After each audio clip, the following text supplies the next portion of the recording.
nomine Patris et Filii et Spiritus Sancti. Amen.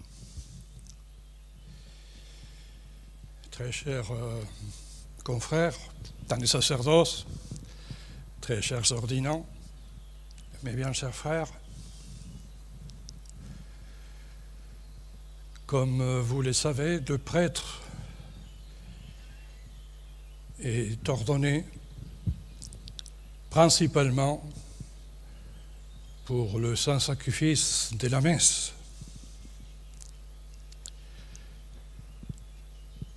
afin de continuer l'œuvre de la rédemption et assurer la présence de notre Seigneur Jésus-Christ. Donc il est l'instrument de cela par la célébration du Saint-Sacrifice. Mais en même temps,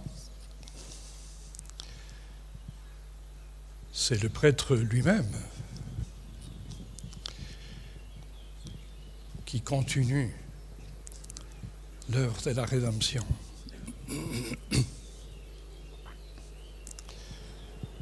Et c'est le prêtre lui-même qui est d'une certaine manière le Christ vivant parmi nous, avec nous.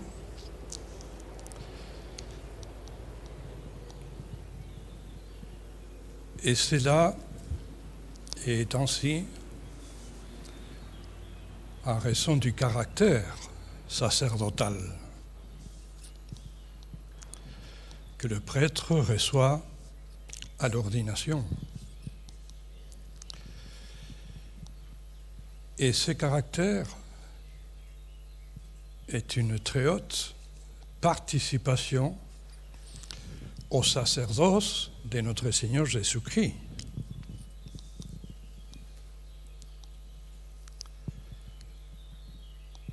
Qui est le seul sacerdoce qui existe. Il n'y en a pas deux.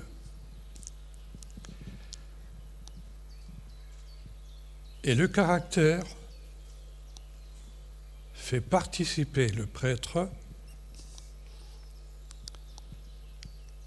à la grâce d'union de notre Seigneur Jésus-Christ.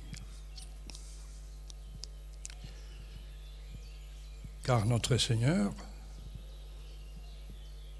est devenu souverain prêtre et roi par l'onction de son humanité, par la nature divine à laquelle elle est unie dans la personne du Verbe de Dieu. Et par ce caractère, donc, le prêtre participe à cette grâce d'union de notre Seigneur Jésus-Christ. Et donc lui-même, dans son âme, il est un autre Christ, alter Christus.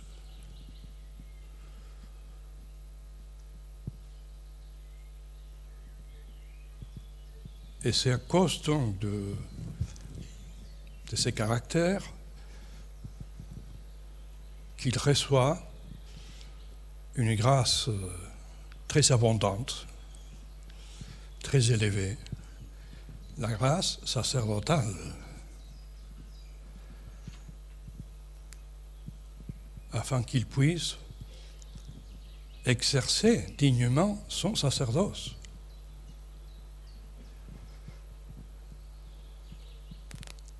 À notre Seigneur Jésus-Christ, c'est la grâce d'union qui est la cause de sa grâce capitale, de la plénitude des grâces de notre Seigneur en tant que tête, que chef.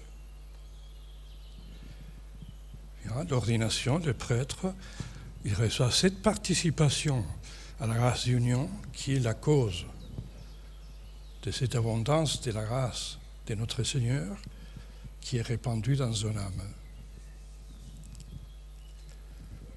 Et donc, vraiment, le prêtre est une image vivante de notre Seigneur Jésus-Christ. C'est le Christ parmi nous.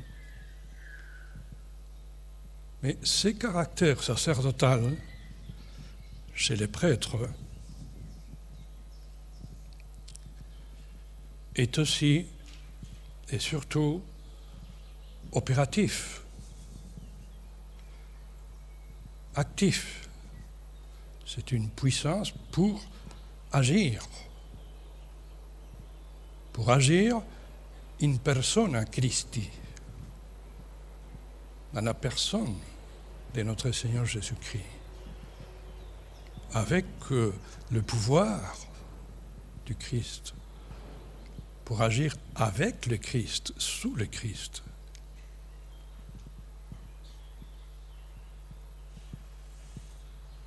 À la place du Christ.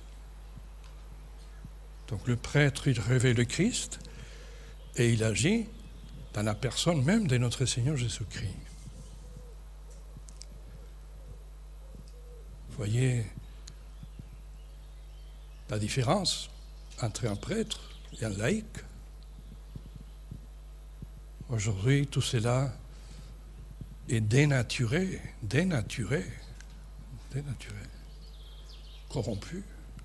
Mais c'est ça la foi catholique sur le sacerdoce catholique.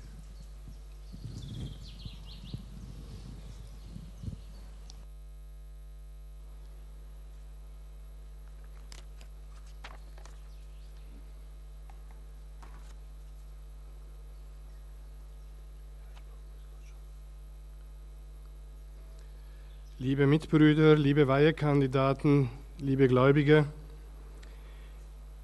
das Priestertum ist, wie Sie wissen, dazu da, dass der Priester die Messe feiert und das Erlösungsopfer Christi weiterführt. Das Wirken Christi wird durch den Priester weitergeführt und vor allem bei der Feier und durch die Feier der Heiligen Messe. Der Priester ist gewissermaßen ein Instrument, ein Werkzeug, um durch die Zelebration der Messe das Erlösungswirken Christi weiterzuführen. Gleichzeitig führt der Priester nicht nur das Erlösungswerk Christi fort, sondern der Priester selbst führt auch die Gegenwart Christi unter uns fort. Denn ein Priester ist gewissermaßen der Christus unter uns. Der priesterliche Charakter, das heißt das unauslöschliche Merkmal, das er bei der Weihe erhält, macht den Priester zu einem zweiten Christus, zu einem alter Christus, wie es im Lateinischen heißt, einem weiteren Christus. Der Priester nimmt durch diesen priesterlichen Charakter teil am Priestertum Christi. Es gibt nämlich nur einen einzigen Priester, einen ewigen hohen Priester, das ist Christus. Es gibt keine zwei hohe Priester. Aber durch diesen priesterlichen Charakter nimmt der Priester teil an der Gnade Christi, an dieser Gratia Unionis. Das ist die Gnade der hypostatischen Union. Christus wurde Priester dadurch, dass seine Menschheit mit der Gottheit gesalbt wurde. Die Menschheit und Gottheit sind vereint in der Person des Wortes. Und diese Einheit oder diese Erhebung der Menschheit durch die Durchdringung, durch die Vereinigung mit der Gottheit nennt man die Gnade der Einigung, die Gratia Unionis. Und an dieser Gnade darf der geweihte Priester teilnehmen. Und dadurch wird er eben ein Christus in dieser Zeit. In Christus gibt es diese überströmende Gnade, die Gnade des Hauptes. Er hat nicht nur Gnaden, sondern er ist die Gnade, er teilt die Gnade aus, er ist die Quelle der Gnade. Und aus die Gnade der Einheit, der Vereinigung mit der Menschheit und Gottheit in der zweiten göttlichen Person, ist die Quelle dieser Gnadenfülle, die Christus als Haupt hat, die er austeilt und die auch den Priester austeilt, wodurch er ihn teilnehmen lässt an dieser Union, an dieser Einheit. Die überströmende Gnade Christi fließt auf den Priester über, damit er sein Priestertum würdig und gut ausüben kann. Und das nennt man die priesterliche Gnade. Und durch diese priesterliche Gnade setzt der Priester nicht nur das Wirken, sondern auch die Gegenwart Christi in der Zeit fort. Und so ist der geweihte Priester ein lebendiges Bild, nämlich Christus unter uns. Dieses Priestertum ist auf die Handlung orientiert. Es ist aktiv, es ist nicht etwas rein Passives. Dieses Priestertum gibt dem Geweihten die Kraft zum Handeln in der Person Christi. Der Handelnde ist Christus.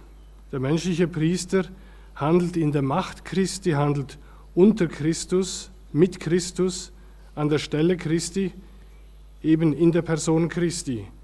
Und das macht den fundamentalen Unterschied zwischen einem geweihten Priester und einem Laien aus. Das ist die katholische Lehre über das Priestertum, die heute leider verdunkelt ist, wo man das allgemeine Priestertum dem geweihten Priestertum fast gleichstellt. Heute ist das gewissermaßen verdorben, diese Lehre. Aber wir halten daran fest. Es ist durch diese Teilnahme an der Gnade Christi, an dieser Gnade der Einigung zwischen menschlicher und göttlicher Natur, wird der geweihte Mensch zu einem Priester, der anstelle Christi und in seiner Macht, in Person Christi handelt.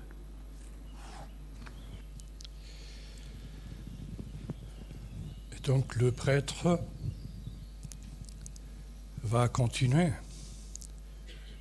cette œuvre de la rédemption, agissant dans la personne du Christ, avec la puissance du Christ, à la place du Christ, en exerçant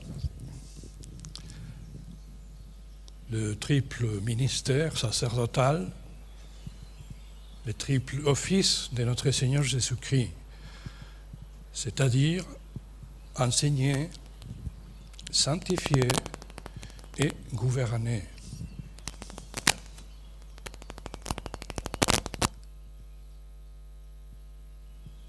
Notre Seigneur lui-même, il a dit aux apôtres, « Qui vous écoute, m'écoute. » Qui écoute le prêtre, prêcher la vérité, écoute le Christ.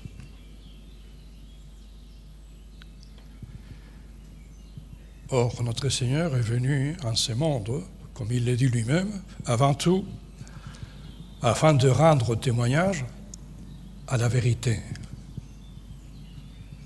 Enfin, dans le but précis d'enseigner la vérité révélée, la vérité de la foi. Le prêtre, il va prêcher la foi catholique avec l'autorité de notre Seigneur Jésus-Christ.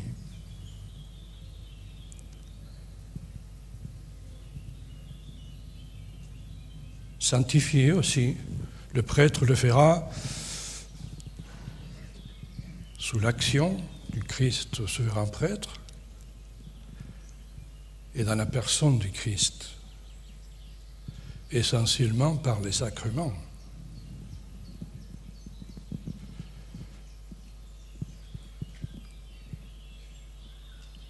Voyez, le prêtre, il dit, je te baptise, je t'absous. L'évêque dira, je te confirme. À la messe, le prêtre dira, ceci est mon corps. Ceci est le calice de mon sang. Il parle en la personne du Christ. Et le Christ agit par cet instrument pour communiquer justement sa vie. Je suis venu afin qu'ils aient la vie et qu'ils aient la vie en abondance. Et nous l'avons par le prêtre, agissant dans la personne du Christ. Et comme le caractère est une participation aussi à la royauté de notre Seigneur Jésus-Christ, C'est la même grâce d'union qui a fait du Christ souverain prêtre, roi universel. Et comme la royauté est ordonnée précisément, d'une certaine manière, à son sacerdoce, c'est-à-dire au salut des âmes, à sa médiation, au salut des âmes, eh bien, le prêtre va exercer l'autorité avec le pouvoir de notre Seigneur Jésus-Christ. Il aura à gouverner, à diriger, et il sera aussi pasteur. Bon, pasteur, oui, mais le pasteur du troupeau, qui a une vraie autorité, car il agit dans la personne du Christ.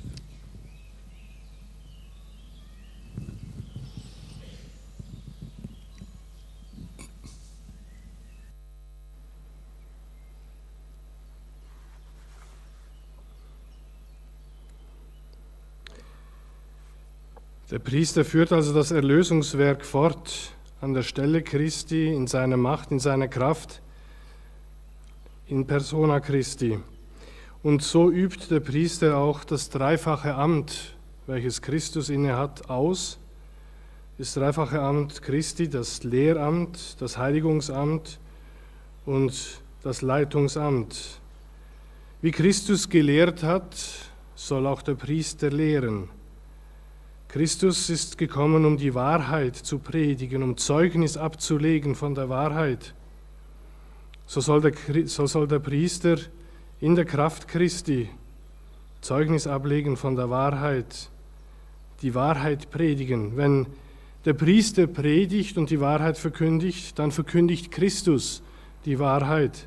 Christus selbst hat die Apostel ausgeschickt, Zeugnis abzugeben, und er hat gesagt, wer euch hört, der hört mich. So ist die Predigt des Priesters nicht bloß menschliches Wort, sondern sie geschieht in der Autorität Christi. Sie predigt, sie beinhaltet, vermittelt die geoffenbarte Wahrheit.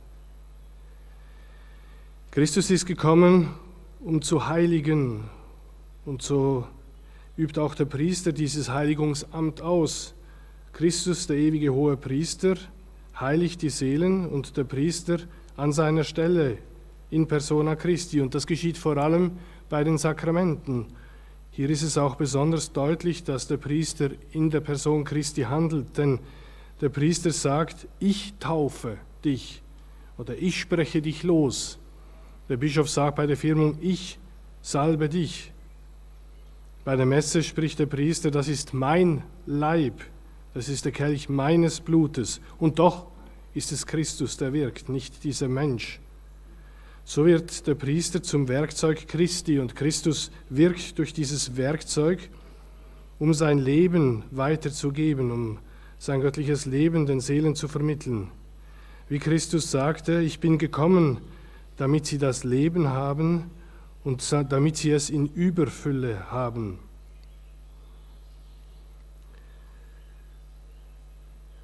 Christus wirkt schließlich auch zum Heil der Seelen seine Macht aus. Er ist nämlich der Hirte, und so ist es auch die Aufgabe des Priesters, zu regieren, zu leiten, die Seelen, als Hirte die Herde zu weiden und zu leiten, Autorität auszuüben in Namen Christi auf die Seelen, um die Seelen zum Heil zu führen. Das gesamte Wirken Christi und somit auch das gesamte Wirken des Priesters geschieht zum Heil der Seelen.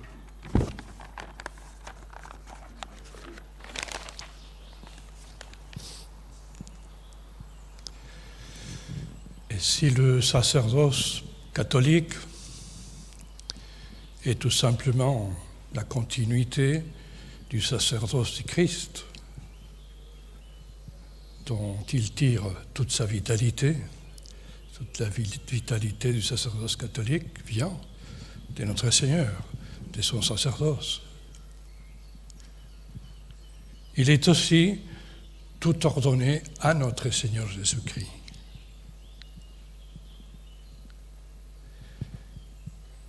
qui doit être donc le terme, le but, la fin de tout prêtre catholique.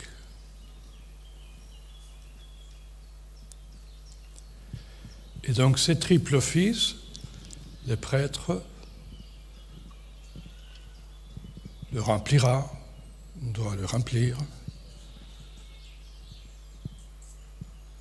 en ayant comme but notre Seigneur lui-même.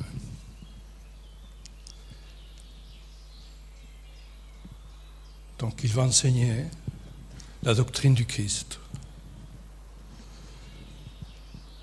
la vérité révélée par le Christ, qui est immuable, ne change pas. Et cette vérité révélée, la foi, est de telle nature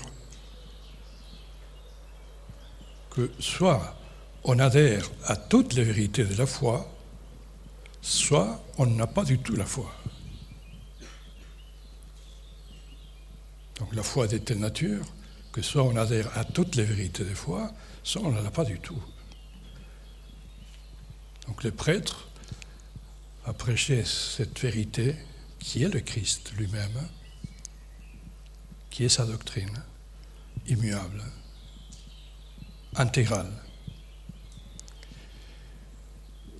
Et il va prêcher surtout notre Seigneur Jésus-Christ.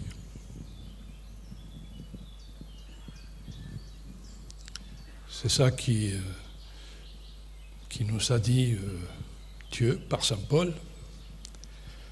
Je n'ai rien voulu savoir d'autre parmi vous que Jésus-Christ.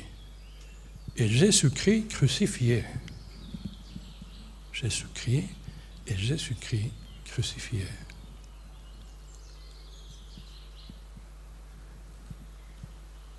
Et il a aussi cette autre pensée.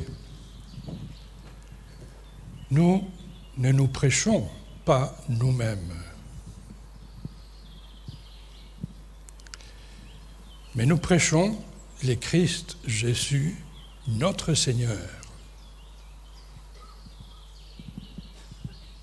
Car Dieu a éclairé nos cœurs, dit saint Paul, afin de vous faire connaître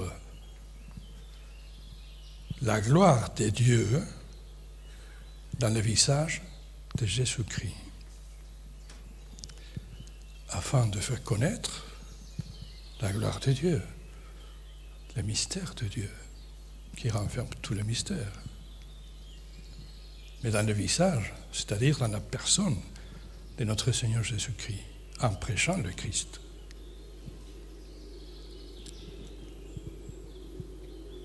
Ensuite, aussi dans l'office de sanctifier, le prêtre cherchera partout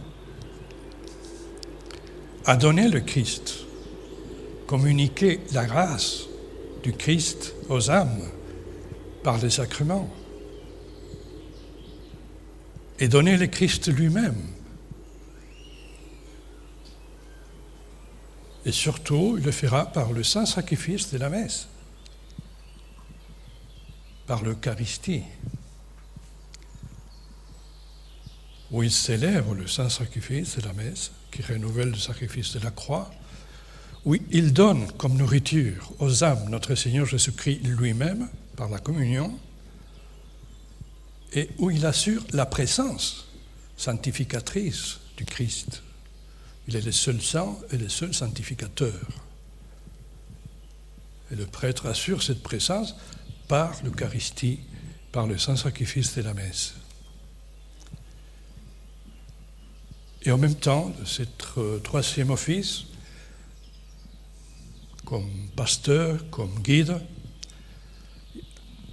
il n'aura d'autre rôle, le prêtre, que conduire les âmes au Christ. Les guider, les diriger, les conduire au Christ. Conduire les intelligences au Christ qui est la vérité. Conduire les âmes au Christ, qui est la sainteté. Conduire au Christ, qui est la seule voie pour aller au ciel.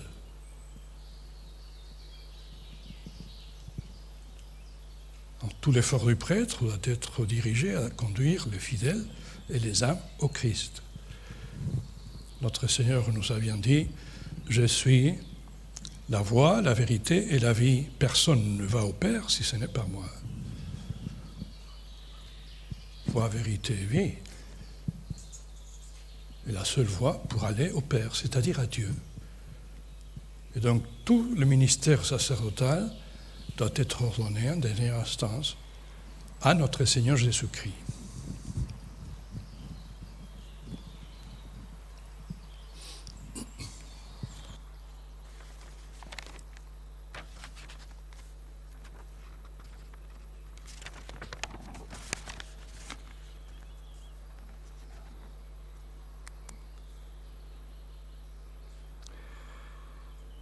Das katholische Priestertum führt das Priestertum Christi in seiner ganzen Vitalität weiter.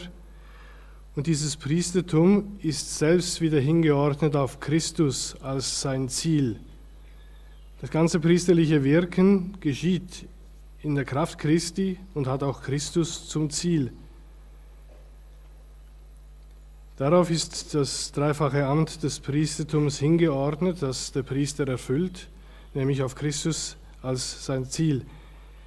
Als Lehrer verkündet der Priester die Lehre Christi, die er geoffenbart hat. Die göttliche Lehre, die durch Christus geoffenbart wurde und die unabänderlich ist. Es gehört zur Natur des Glaubens, zu dieser göttlichen Tugend, dass man sie entweder hat oder nicht. Man hat den Glauben ganz oder gar nicht. Es ist eine moderne Erscheinung, dass man meint, einzelne Wahrheiten herauspicken zu können. Entweder hat man den Glauben ganz oder nicht. Der Priester predigt die unabänderliche Lehre Christi, ja, der Priester predigt Christus selbst als das Objekt seiner Lehre. Der heilige Paulus schrieb, ich wollte unter euch nichts anderes kennen als Jesus Christus, und zwar als den Gekreuzigten. Und an einer anderen Stelle schreibt er an die Korinther, wir predigen nicht uns selbst, sondern Christus Jesus, unseren Herrn. Denn Gott hat unsere Herzen erleuchtet, damit wir die Herrlichkeit Gottes im Angesicht Jesu Christi bekannt werden lassen. Die Herrlichkeit Gottes im Angesicht Jesu Christi, das meint in der Person Christi. Auch der Heiligungsdienst hat Christus zum Objekt, denn in den Sakramenten gibt der Priester den Gläubigen nicht nur die Gnade, sondern vor allem im heiligen Messopfer in der Eucharistie Christus selbst. Er gibt den Christus selbst, Christus in seinem Kreuzesopfer, Christus als Priester, Christus als Opferer, in der heiligen Kommunion Christus als Nahrung und auch durch die Eucharistie Christus in seiner Gegenwart. Der Priester vermittelt die dauernde Gegenwart Christi in der Eucharistie. Und so bleibt Christus unter uns als der einzige Heilige und auch der einzige Heiligmacher. Und auch das Hirtenamt hat die Aufgabe, die Seelen zu Christus zu führen. Den Verstand zu erleuchten, für Christus als die Wahrheit, den Willen hinzuführen, zu Christus als heilig, in seiner Heiligkeit, zu Christus zu führen, dem einzigen Weg zum Himmel. Christus sagte, ich bin der Weg, die Wahrheit und das Leben. Er ist der einzige Weg zum Vater, das heißt, nur durch Christus können wir zu Gott kommen. Und so hat das Hirtenamt des Priesters auch Christus zum Objekt, weil es ganz auf Christus hingeordnet ist.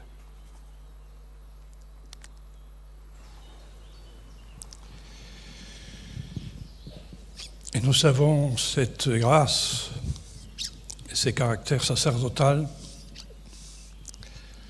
dans des vases d'argile des vases d'argile, donc très fragiles.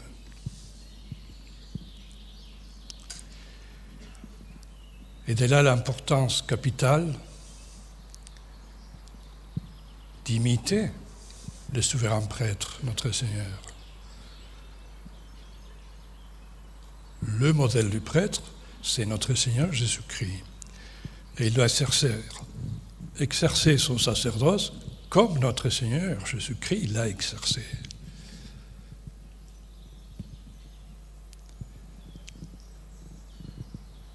Alors évidemment, il faudra modeler son âme,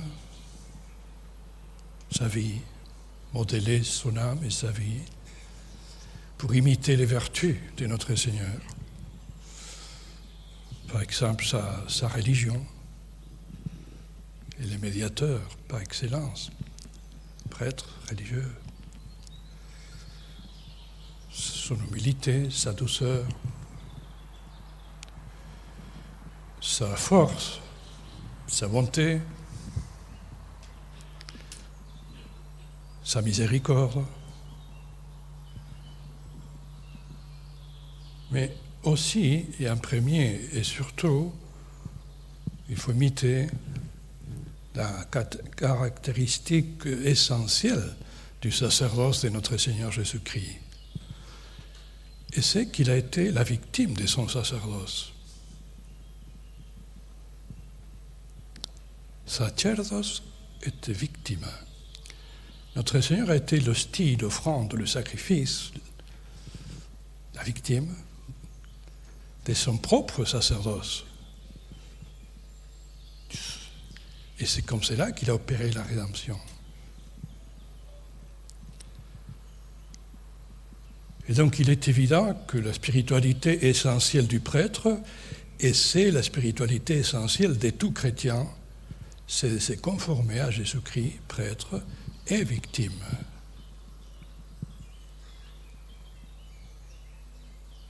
Mais c'est pour cela que le prêtre reçoit le caractère. C'est pour cela, c'est pour faire cela. C'est pour cela qu'il reçoit la grâce sacramentelle du sacerdoce, pour s'offrir, comme le Christ, avec le Christ, un sacrifice. Pour s'offrir avec le Christ, un sacrifice. Et les sacrifices nous est nécessaire à nous, c'est une condition pour l'amour parfait de Dieu. C'est une condition nécessaire pour aimer Dieu par-dessus tout. Et c'est aussi une condition, le sacrifice, pour l'amour du prochain. Le prêtre doit donner sa vie pour les brebis, pour les âmes, comme le Christ. Et pour cela, il doit se sacrifier. Le prêtre, pour faire ce ministère, doit être saint. Et la sainteté exige le sacrifice.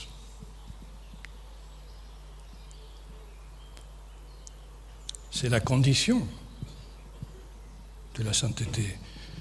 C'est renoncement, c'est sacrifice de soi-même.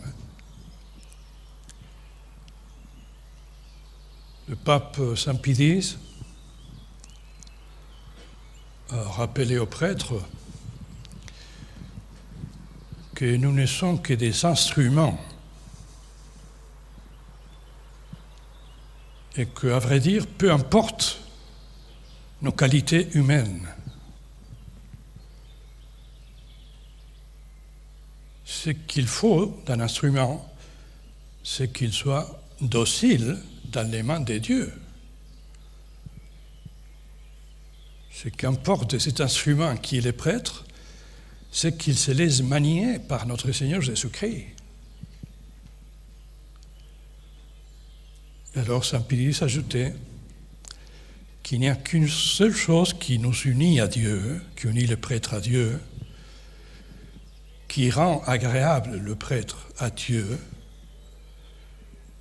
qui fait que le prêtre soit un instrument moins indigne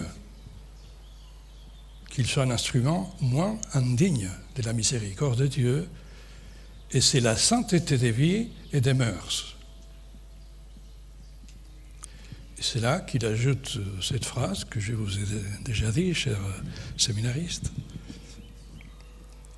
Le prêtre à qui il manquerait la sainteté, qui consiste dans la connaissance suréminente de Jésus-Christ, donc le prêtre à qui il manquerait la sainteté, qui consiste, dit saint Pidis, dans la connaissance suréminente de Jésus-Christ, il lui manque tout.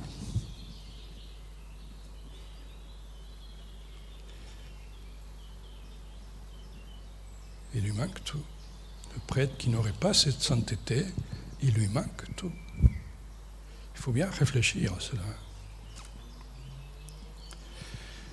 Et oui, le sacrifice, nous est nécessaire, cette conformité au sacrifice et donc au sacerdoce du Christ, nous est nécessaire pour cette sainteté.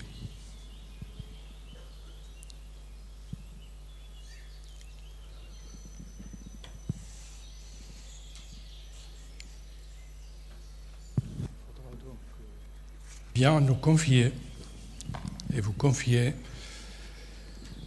à la très sainte Vierge Marie,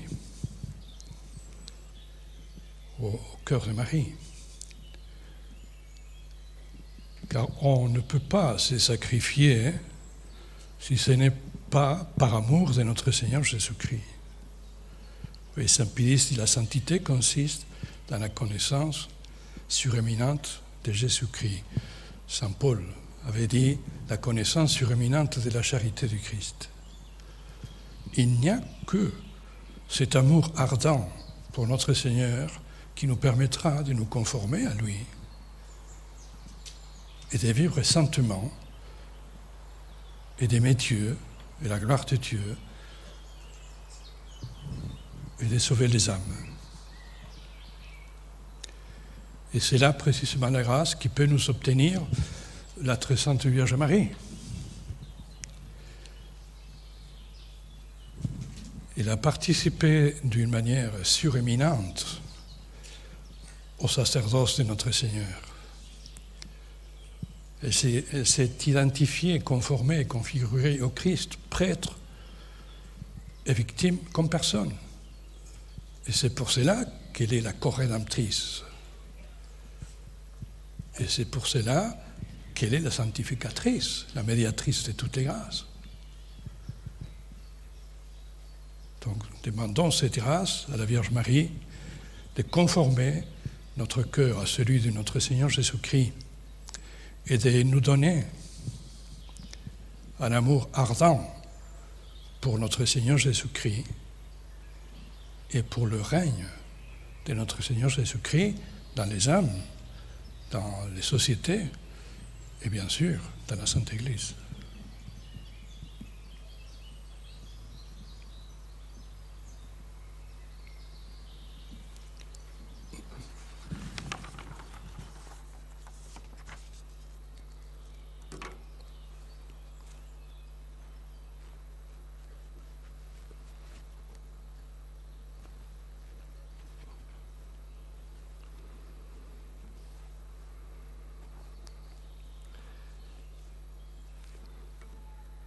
Wir wissen, dass wir unseren Schatz in zerbrechlichen Gefäßen tragen. Das heißt,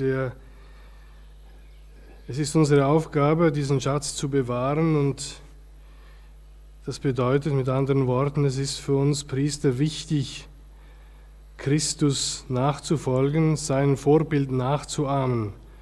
Denn das Modell eines jeden Priesters, das Ideal eines Priesters ist Christus. Wir sollen das Priestertum ausüben, wie Christus es ausgeübt hat. Die Seele Christi ist unser Vorbild. Wir sollen ihn nachahmen, seine Tugenden nachahmen. Seine Tugend der Gottesverehrung, seine Güte, seine Milde, seine Barmherzigkeit, seine Demut, seine Stärke, aber vor allem das wesentliche Charakteristikum seines Priestertums, nämlich, dass er nicht nur der Opferpriester ist, sondern auch die Opfergabe seines Priestertums. Christus ist Sacerdos et Victima, Priester und Opfergabe. Er ist gewissermaßen die Hostie selbst. Er opfert und er wird geopfert. So hat Christus uns erlöst, dadurch, dass er als Opferpriester sich selbst als Opfergabe aufgeopfert hat. Und das macht letztlich die wesentliche Spiritualität des Priestertums, jedes Priesters und letztlich auch aller Christen aus, dass sie versuchen, sich Christus gleich zu gestalten. Dafür bekommt der Priester seinen priesterlichen Charakter. Dafür erhält er die priesterlichen Gnaden, dass er sich Christus gleich gestaltet, Christus dem Opfer. Ja, das Opfer ist nötig und das Opfer ist die notwendige Bedingung für die Liebe zu Gott. Wenn wir Gott über alles lieben wollen, wenn wir die Nächsten über alles lieben wollen, dann geht es nur durch das Opfer, dadurch, dass wir wie Christus bereit sind, unser Leben für die Seele zu geben. Die Heiligkeit, die von uns gefordert ist, sie bedingt das Opfer. Wir müssen uns, wie der Heiland sagt, selbst verleugnen. Wir müssen uns selbst zum Opfer bringen. Der heilige Pius X. sagt, wir sind nur Instrumente, wir sind nur Werkzeuge in der Hand Gottes. Und es ist nicht wesentlich, wie das Werkzeug, welche Beschaffenheit das Werkzeug an sich hat. Wichtig ist vor allem eines, dass dieses Werkzeug in der Hand Gottes gefügig ist, dass wir gelehrig sind und in der Hand Gottes gefügige Werkzeuge. Und so ist es für den Priester wichtig, dass er gefügig ist, dass er Gott gehorcht. Der heilige Pius X. führt aus, dass vor allem eines wichtig ist, um den Priester Gott angenehm zu machen. Eines ist notwendig, damit der Priester ein weniger unwürdiges Werkzeug für die Barmherzigkeit Gottes ist. Und das ist die Heiligkeit des Lebens und der Sitten. Und das Zentrale an dieser Heiligkeit, das, was diese Heiligkeit ausmacht, das ist die überragende Kenntnis Christi, dass wir Christus durch und durch kennen. Und der heilige Pius X. geht so weit zu sagen, dass ein Priester, der diese alles überragende Kenntnis Christi, diese Heiligkeit nicht hat, dass dem alles fehlt. Ein Priester, der das nicht hat, ihm fehlt alles. So gilt es also, dass wir uns Christus gleichförmig machen. Gleichförmig machen Christus dem Hohepriester, aber vor allem Christus dem Opfer. Und diese Gleichförmigkeit zu Christus dem Opfer ist Notwendigkeit zur Erlangung der Heiligkeit. Wir können nichts Besseres tun, als auf diesem Weg für diese Aufgabe die allerseligste Jungfrau Maria anzurufen, das unbefleckte Herz Mariens anzurufen, denn sie hatte diese alles überragende Kenntnis Christi, sie hatte diese durchdringende Liebe zu Christus. Wir können nichts Besseres tun, als Zuflucht zu nehmen zur allerseligsten Jungfrau Maria, um diese Liebe zu erlangen, die es uns erlaubt, ihm gleichgestaltet zu werden, die es uns erlaubt, ihm zur Ehre zu wirken.